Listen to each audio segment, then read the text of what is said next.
Okay, today's video might feel a little bit like a ramble. Got all kinds of things going on in my head. It's been a very, very busy day. But the theme that I'm going to go after in this video is the life lessons that you will learn through recovery. So, a couple of things, and this is why I thought of doing this video today. So, my dad was having chest pains earlier today, and he's had heart issues in the past, and he ended up having to go into the hospital, and he's there now getting tests run and whatnot. And I had the thought, actually I didn't even think about this until I started recording, but the thought hasn't even crossed my mind to restrict. Like, my dad being in the hospital today has not affected my eating at all. And I'm so grateful for that. And the reason that that is possible, and the reason that it is my reality now, is because I had to teach myself. If I was in recovery and say my dad was in the hospital, I bet my knee-jerk reaction would be like, maybe if I starve myself, nothing serious will be wrong. Or there's no way I could possibly eat, because people who have dads in the hospital, they just don't eat. This is a very serious matter, and if I don't eat, it'll make me really serious about how worried I am. And those two things are completely unrelated. So that was something that kind of, I just realized is for the rest of your life, this will be something that is very important that you rewire in recovery, is you don't allow like stress or busyness or sadness or loneliness, any kind of negative feeling that you typically would have used as an excuse to restrict, cannot do it anymore. The other thing was I had to take Hazel for her well check today, and she had to get 6 shots. 6. And my heart was like breaking as they were getting them all ready. And I was like, this poor girl, she doesn't know what she's in for. Oh, I hate that. As a mom, if you're listening, you know, like taking your kids to get, oh, it's the worst. To get vaccinated and to get shots is awful. They totally trust you, and then all of a sudden they're getting jabbed with needles. And I was just thinking, oh, I wish I could just take this away from her. I wish she didn't have to feel this pain in her leg. And that got me thinking to how I feel about my clients and anyone that listens to this channel who's suffering with an eating disorder. It got me thinking about how I sometimes really wish there was a way for me to like take away the pain that you experience in recovery, take away the discomfort and the uncertainty and the fear, right? In recovery. Just because I'm like, I just wish you would know the end result. Like, I wish so badly that I could take all the struggle away and that you could just see the good in why you're doing this, similar to Hazel, right? I wish I could explain to you, honey, why it's important that you get these shots. She's not gonna know, right? So I just think, oh, I wish when I'm working with clients, like, I just want to like shake them and be like, it's okay. I wish I could take this away from you, but just trust me, right? And then I got thinking, it's probably good that I can't take that away from people in recovery, because there's so many lessons that I learned throughout my recovery. So I was sitting in the doctor's office and I started like getting flooded with all these thoughts of things that I've learned in recovery. So I jotted some down. So the first one is patience. I had to learn how to be patient, basically forced to be patient in recovery, because I wanted to make it go as fast as I could, which worked in my favor in some ways, because I was really aggressive and I was like really going for it every single day. I did not want this to drag out and take years and years and years. But I did learn that like even me doing my absolute best every single day, this still takes time. Like, to rewire your brain when you've got deeply entrenched pathways, it just takes a lot of time. So the second thing that I had to learn was trust. Probably the hardest thing for me to learn was trust. I had to lean on and believe the people who I knew loved me and truly wanted what was best for me. And I had to trust them. And that was so hard. But that was a game changer for me in my recovery, when I allowed people in and when I started to trust my husband, who I know would do anything for me and who absolutely loves me, when he told me, you need to eat more food, or I'm worried that this behavior is popping back up, or how do you feel like you're doing here because I've noticed such and such. I had to trust him. As much as I wanted to be defensive and protect that eating disorder, I had to trust him.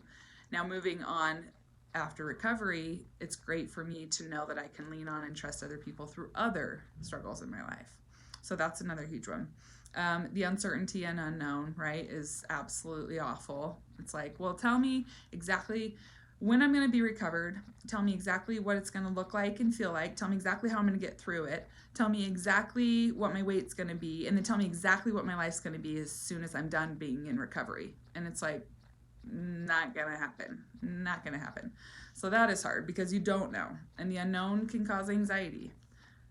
Again, carrying over after recovery, there's a lot of unknowns, like tons all the time, every day. Tomorrow, you don't know if you're going to have tomorrow. There's so many unknowns that you just have to kind of learn to sit with the next thing that carries into discomfort. You have to learn how to tolerate discomfort.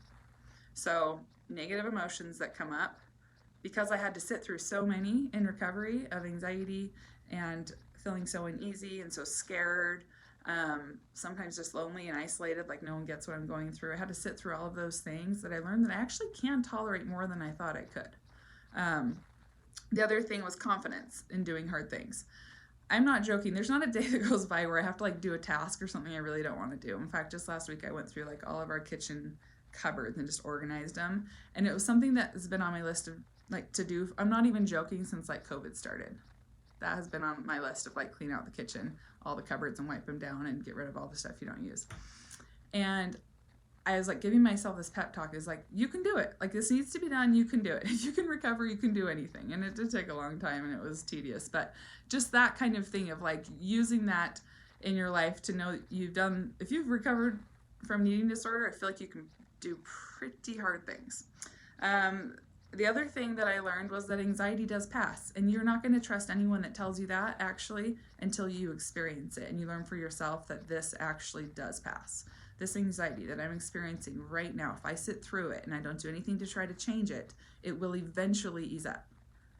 But I think that the leading up to and the contemplating and wondering if you're going to put yourself in that position to feel anxious is what gets people every time, and doesn't allow them to experience that or have that exposure. The other thing was I had to accept the fact that I'm not perfect. I had to accept the fact that I am going to make mistakes, that I am not a perfect mother by a long shot. I'm not a perfect wife. I'm not always a perfect friend. I'm not perfect, and I never will be. And that's something, again, that I've had to let go of, and I learned how to let go of that in recovery. The other thing that I had to learn how to accept was mediocrity. I had to learn that it's okay to just be average. It's okay. It's okay. It's great. Actually, it feels really good coming from a place of feeling like you have to always live up to some ridiculous expectation that you set for yourself. The other thing is humbled. I was very humbled. I was forced to be humbled because I do really believe, and I'm not speaking for everyone with an eating disorder, but I'm willing to be honest about my own experience. And I thought that I was superior because I looked a certain way. I thought that that made me a better person. I thought that that increased my worth. It's so icky to say out loud now, but it is the truth. And I was very humbled when I had to learn that that is absolutely not true. What you look like does not determine your worth. What you look like should not at all determine the respect that you get from other people. The other thing was empathy. I started feeling more.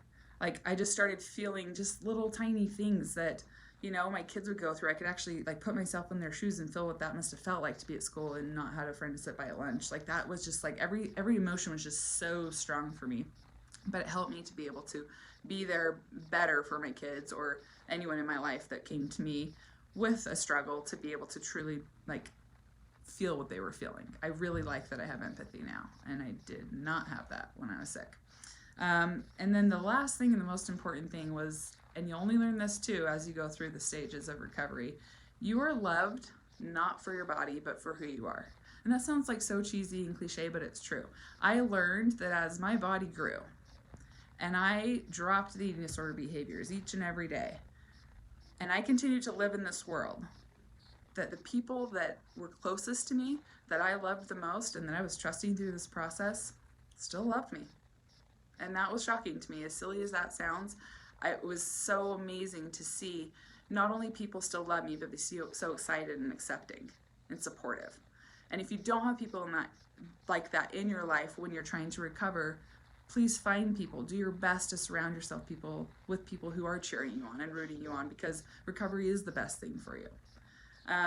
So these were just like a big stream of thoughts, but basically the main message in this video is I don't wish I could take recovery, all the struggles in recovery, away from my clients or anyone else in recovery.